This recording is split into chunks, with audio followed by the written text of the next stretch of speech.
ایک دن بادشاہ نے بڑا عجیب و غریب حکم دیا، ملک بھر سے بیوقوفوں کو اکٹھا کیا جائے، ان میں سے جو سب سے بڑا بیوقوف ہوگا اسے انعام دیا جائے گا۔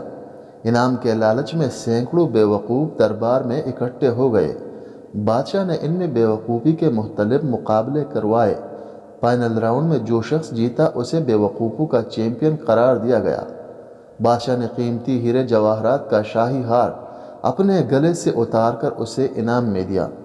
سب سے بڑا بیوقوف شخص یہ اعزاز و انعام پا کر خوشی خوشی گھر کو لوٹ گیا۔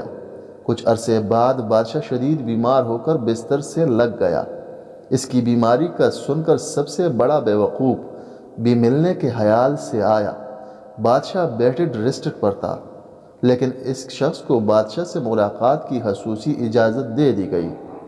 بیوقوف شخص بادشاہ سے پوچھا، کیا حال ہے؟ بادشاہ بولا، اس کا حال کیا پوچھتے ہو جو ایسے سفر پر جا رہا ہے جہاں سے واپسی ممکن نہیں؟ بیوقوف نے حیرت سے پوچھا، کیا آپ وہاں سے واپس نہیں آئیں گے؟ وہی رہیں گے؟ بادشاہ نے بے بسی سے کہا، ہاں ایسا ہی ہے۔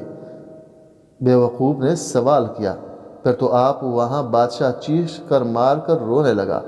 بیوقوف نے بادشاہ کو کہا، اور عیش و عشرت کا بہت سارا سامان روانہ کر دیا ہوگا۔ خدمت کے لیے شاہی کنیز بہت یہ حالات دیکھی تو حیرت میں پڑ گیا کہ بادشاہ کو اچانک کیا ہو گیا۔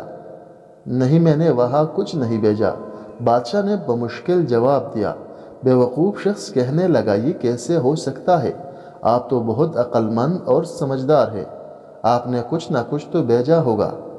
بادشاہ آہیں بھرنے لگا، نہیں، میں نے واقعی وہاں پر کچھ انتظام نہیں کیا۔ بیوقوف بادشاہ کے لیے پلٹنے لگا تو اپنے گلے سے ہار اتارا اور یہ کہہ کر بادشاہ کے گلے میں ڈال دیا، پھر تو اس ہار کے سب سے زیادہ حقدار آپ ہیں۔